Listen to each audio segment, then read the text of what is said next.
Hey, you all ready for this?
Well, welcome to Vlog 46.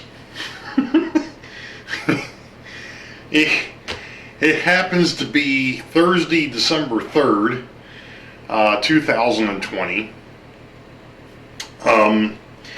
And as you can see from, here it is. I basically had Vlog 43, 44, 45, and now 46 going all pretty much really at the same time. But that's notwithstanding. So, as you all know, you saw in Vlog 45 that I finished with the sub-road bed. Now comes the part of actually going ahead and putting the road bed down and then putting the tracks back in place permanently. Not there yet. Not ready to start that project yet. There's a reason. I actually have one other thing two things that I want to work on. One of them we're going to kind of touch on here in a minute. The other one was mentioned, I think, in Vlog 45 or 44. Actually, 43 or 45, not 44. 44 was the warehouse, which, again, thank you all for all the comments on that.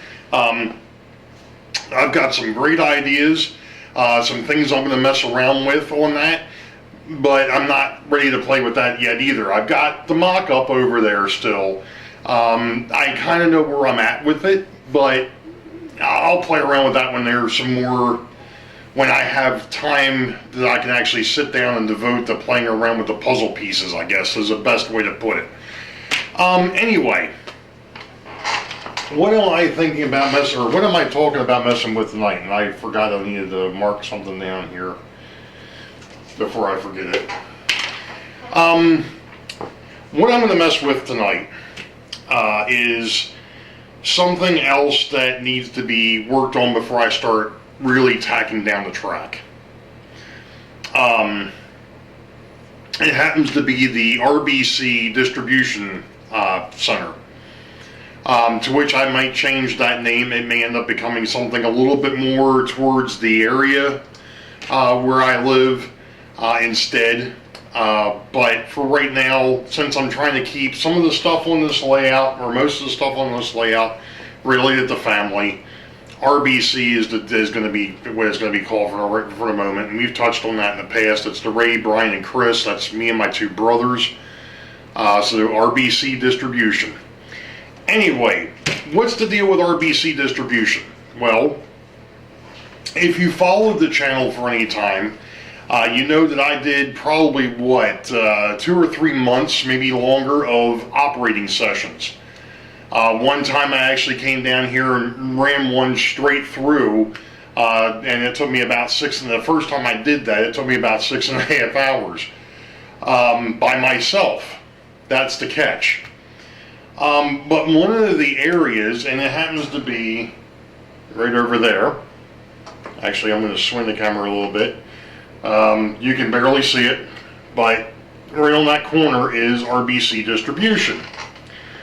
And RBC Distribution is a 2-track area. It actually goes through the backdrop. So there's one empty track and there's one loaded track. So what happens is when a southbound train gets out here on the front and actually switches, which isn't sitting where it's supposed to be at the moment again, because I've already knocked it off the layout a couple times, and that's that what's supposed to be a backdrop building, which I'm turning into a fascia flat. The Atlantic Copper and Brass, it also switches RBC Distribution. So what will happen, it'll pick up the couple of cars from Atlantic Copper and Brass and actually use those to go into the distribution center to pick up the empties or the loads, depending on what's going on. It's a mixed bag.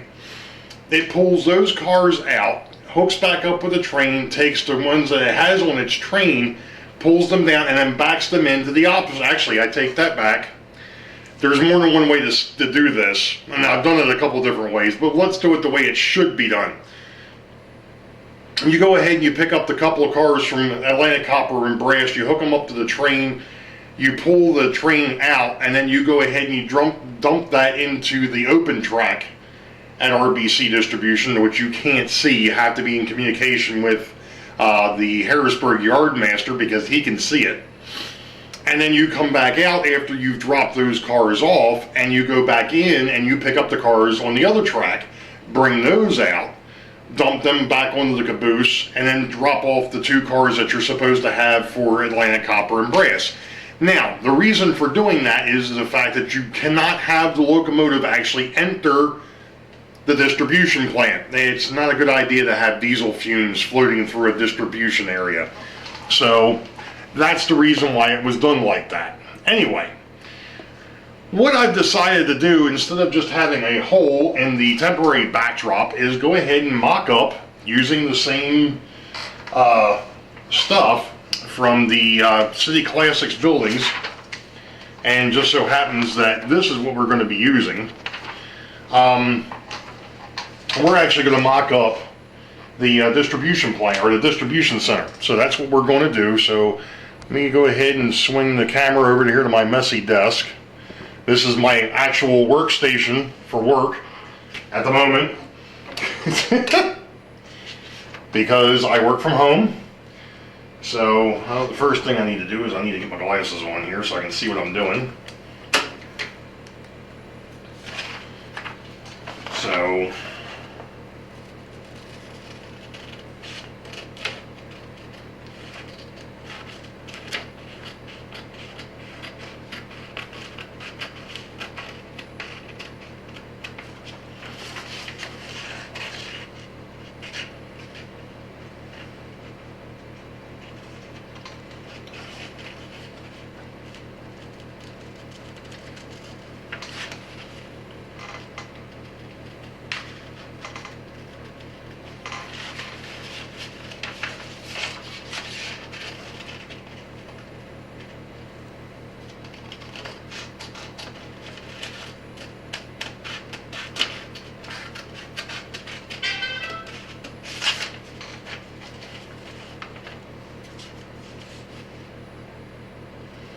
and it figures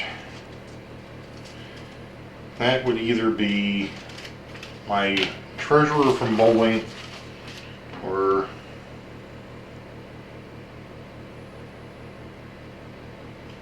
okay, that was a treasurer. Alright, so one of the other things that I do need to do here though, so that would be 5.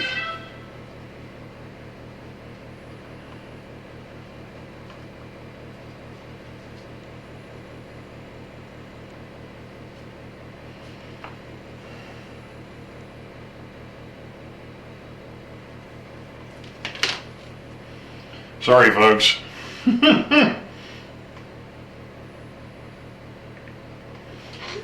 Alright, I'm not going to have you sit here and watch me do paper mache for the next 15-20 minutes.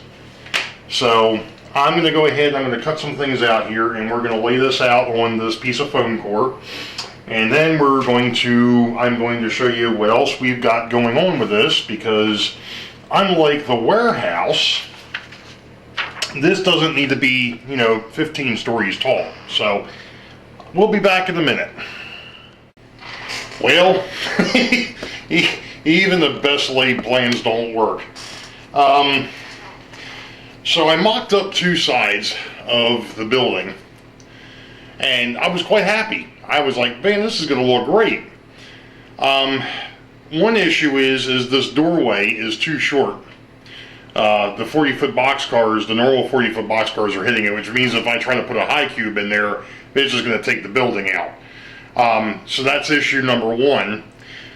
Issue number two is I had left, I thought, 3/4 of an inch, which I did, here to go ahead and basically act as a foundation to get it up above track level. Well, come to find out that 3/4 of an inch wasn't enough.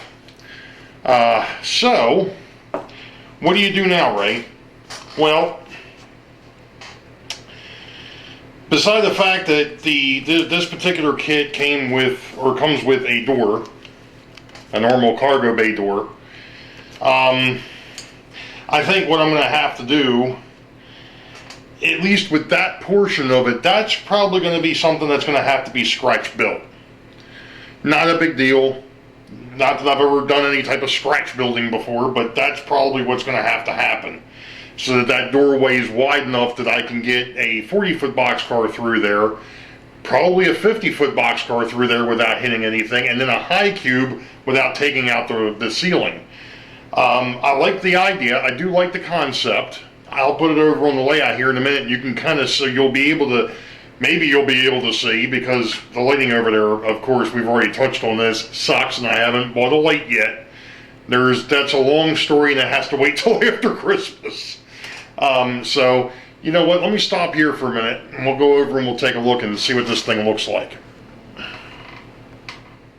Okay, so what I've done is I've got one of my daughter's old desk lamps, one of these LED desk lamps over here. It's probably making it too bright, but you'll get a chance to see what I'm talking about. What I actually ended up having to do to get it to where it's not, the box cars don't hit it, hit the top of it, I had to put a piece of foam underneath. But these cars actually belong at the Atlantic Copper and Brass. But as you can see, I mean, I'm holding the thing and the doors are grabbing, so I'm going to make it wider, and I'm also going to make it well, maybe I don't have to worry about making it taller. Well, I do, because the actual size of the door is way off. And I just knocked everything off the track here. So, but that's what it's supposed to look like in that corner. And like I said, I like the concept. I just have to play with mess with this just a little bit. And it doesn't have to be a really tall building, because like I said, it's not supposed to be. It's a distribution plant, and it's in the backdrop, so you don't see the whole thing. And if I remember correctly, there was a fella that did the Denver and Rio Grande Western Panoramic Division, and I cannot think of his name.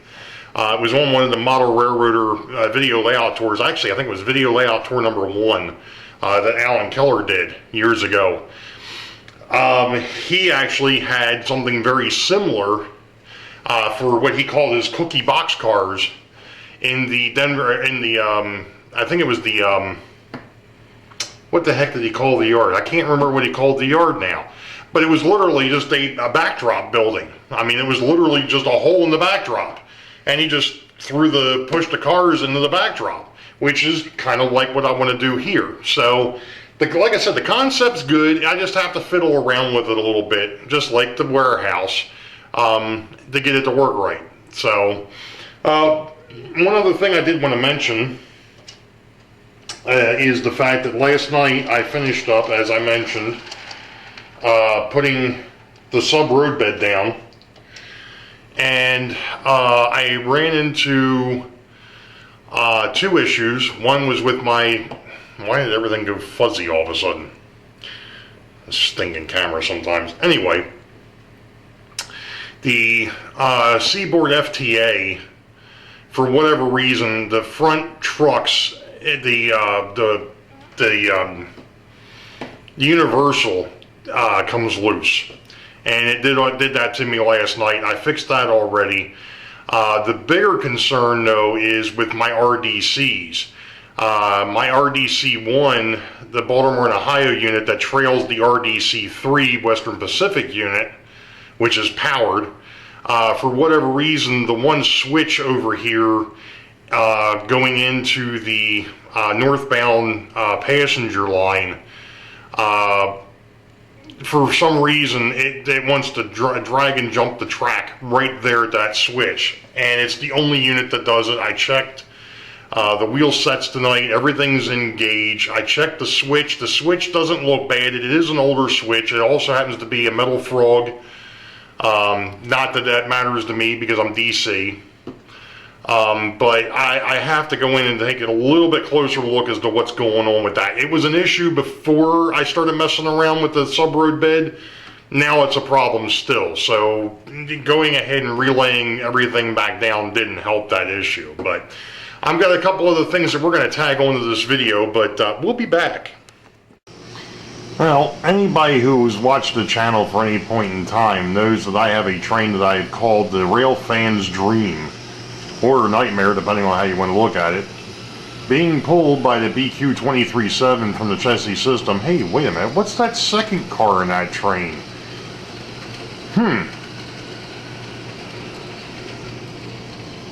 Oh well. There you go.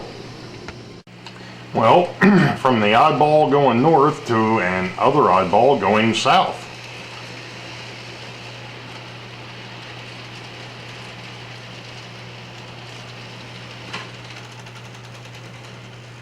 And of course it decides to derail. So it happens to be Saturday, November the 12th, and I'm finishing up vlog 46. As you saw, I had some trains running. I've got issues. Well, I've got issues and so does the layout, but that's beside the point.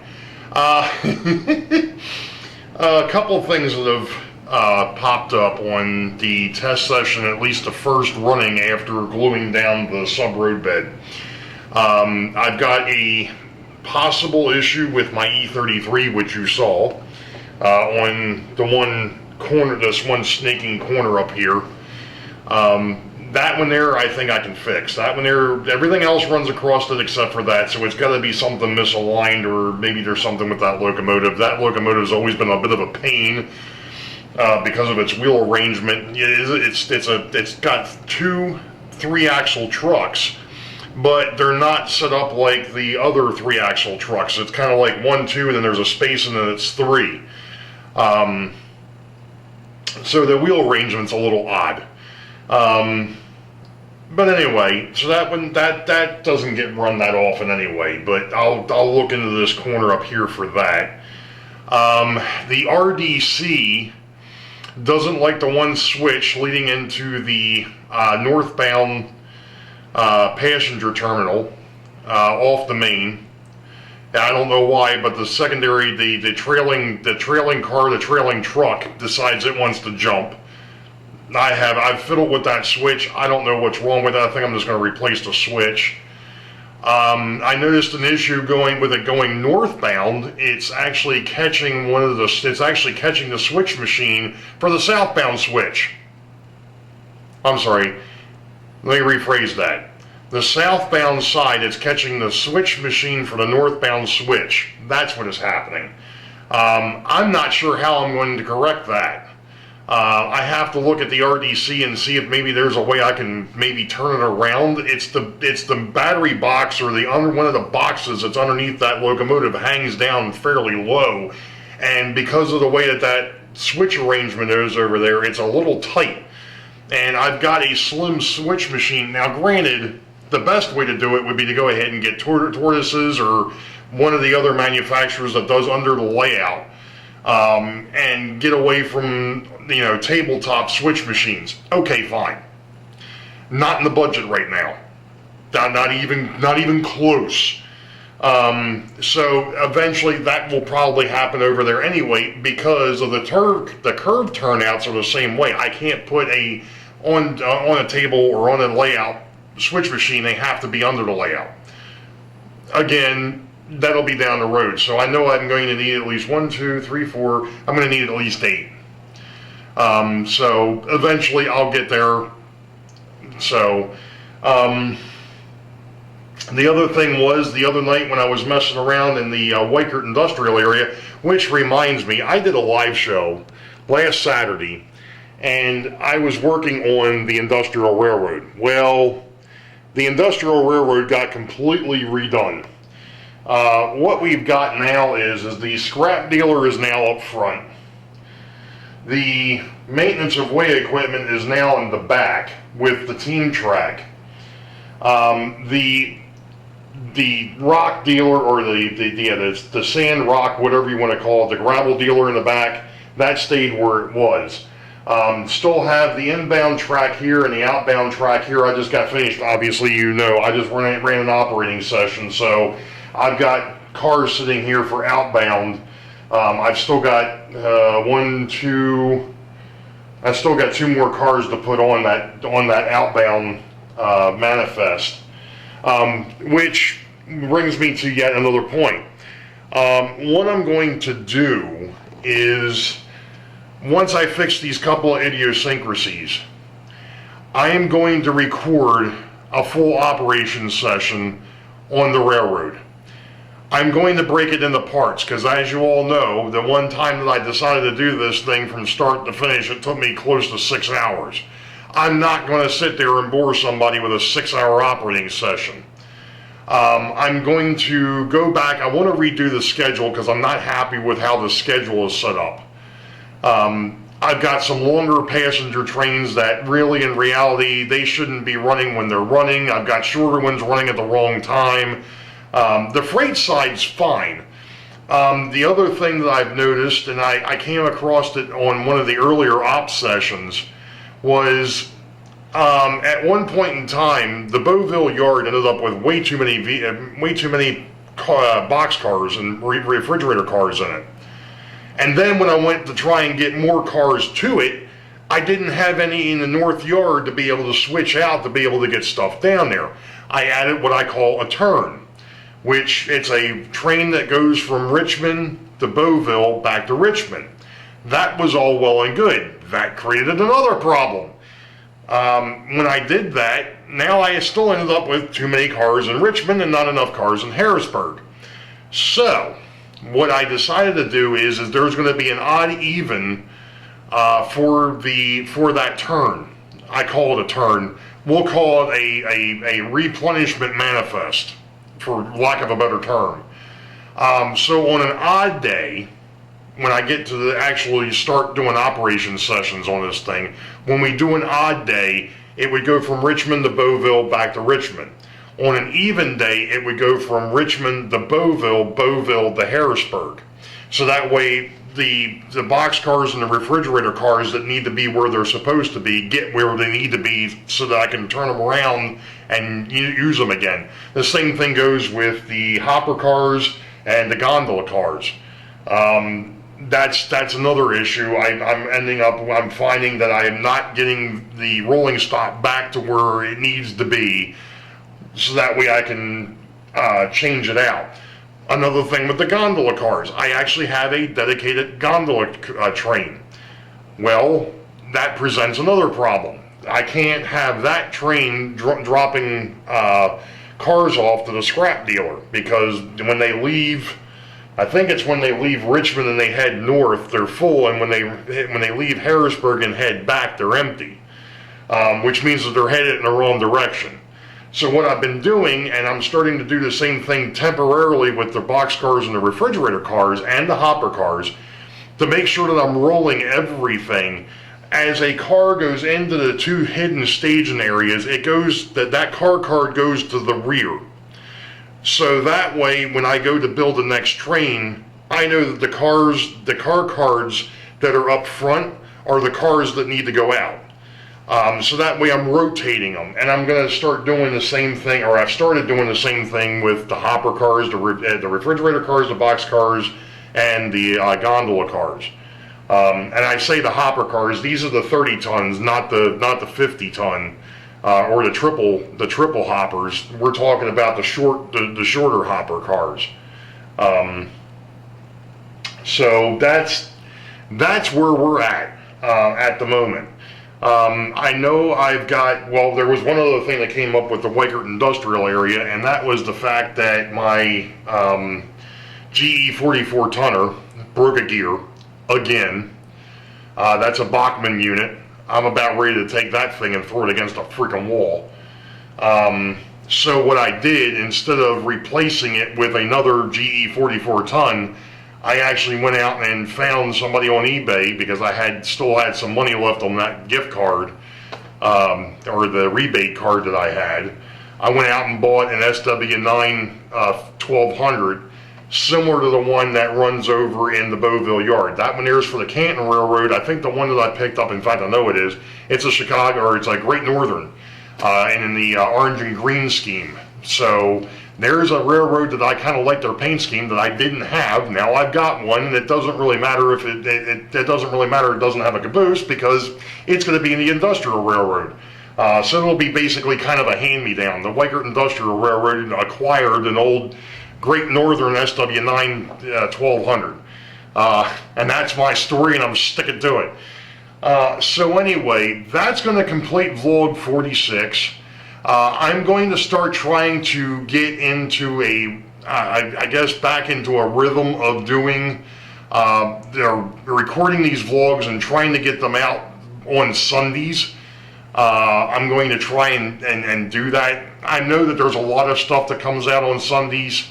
I did the thing recently with the way I've been putting these vlogs out. I don't know when I'm going to get them out. Sometimes they come out on Monday, sometimes they come out on Wednesday, Thursday. You know, they've been all over the place. I've got to get back to doing these on a regular basis and just get these layout updates out on a particular schedule, or at least try to.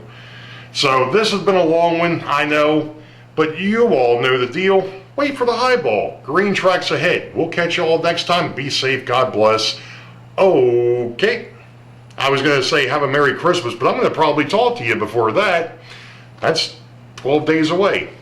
We'll see you.